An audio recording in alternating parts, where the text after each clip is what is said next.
Is former Attorney General of the Federation, Abubakar Malami, involved in terrorism financing in Nigeria?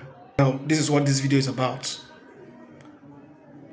What we know so far about the case against Malami, as at the time of making this report, this video, Malami is still in EFCC's custody over various accusations involving money laundering, looting, and an alleged terror financing, which Malami himself has refuted in his posts on X and other social media platforms. What happened? Let us face the case of looting, for instance. Malami was said to have looted Abacha loot. He looted the Abacha loot, which in 2017 and 2018, about $311 million, which was repatriated from Switzerland. The funds came in two tranches of two tranches, totaling over $300 million. Now, Malami claimed that the money in his post claimed that the money was used to help poor Nigerians. Poor Nigerians. He said the money was reinvested in the Nigerian safety net, which we know is the money was used to was distributed to poor households in Nigeria. If you remember, the government of President Bola Tinubu, Buhari, actually said that the money was going to be used to ease the suffering of Nigerians. So Malami claimed that the money was reinvested in Nigerians through the social safety net.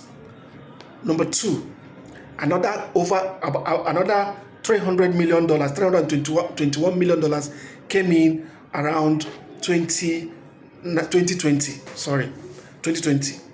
And the EFCC said that the monies were actually misappropriated because Malami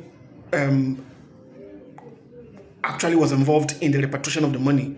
Number one, there were some lawyers, he contracted some lawyers both in Nigeria and maybe in abroad. There was one lawyer from Switzerland who offered to help in repatriating the money and was asking for a huge amount of money from Malami, from the Nigerian government, which Malami said no and opted to use Nigerian lawyers to get the money repatriated. And Malami said in his post that the Nigerian lawyers asked for 5% of the entire loot, So the EFCC said that the former AGF actually looted the money, but Malami said that money was used for infrastructure purposes, especially the Lagos-Ibadan expressway, which has not actually been finished for donkey years right now. So the case against Malami is actually very thick. Malami said he was never arrested for terrorism financing. He said this in one of his posts on X. So that he was never arrested for terrorism financing, that he was called and questioned for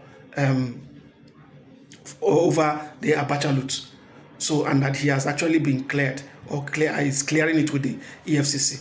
But EFCC sources said no, that they have records that the money was relooted after Malami claimed that the money was actually reinvested into Nigerians and in Nigeria. So the case against him is actually very strong, very thick, and we're tracking it. And also, there are reports that about Malami maintained over 40 bank accounts. 40 bank accounts have been linked to the former AGF, through which we don't know what he did with those accounts. I don't want to speculate in this place, but if you have that much bank account and you were a civil servant, and you have that much bank account, then it raises a lot of suspicion, a lot of question, a lot of suspicion. So Malami is actually being investigated for a lot of things, which I don't want to divulge in this video. But the case against him is very strong. He's not the only minister from Buhari's era that have been arrested. Former Minister of Labour and Productivity, Chris Ngige, who was also the former Anambra State Governor, has also been arrested. Nobody knows what actually is the reason for Ngige's arrest. Ngige was actually arrested while on his pajamas, in his Abuja home, and his aide said he may likely be charged to court this week. So when he is charged to court, we'll know why he was charged to court.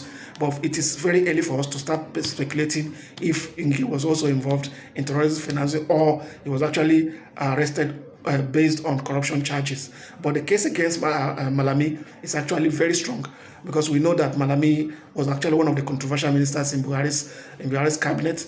He was actually very mouthy, very talkative, and very imposing in the ministry. Sorry, in the government of President Bola Tinubu. He had a lot of influence in that government. There have been a lot of accusations.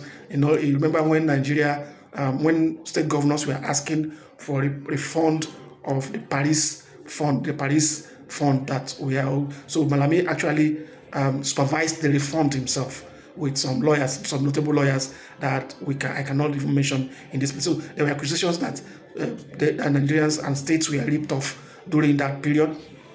Malami also supervised a lot of crude oil deals in Nigeria, with some people saying that he diverted crude oil.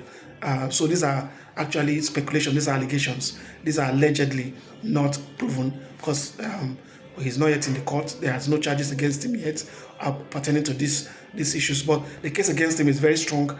Malami will have a tough battle. He's a lawyer.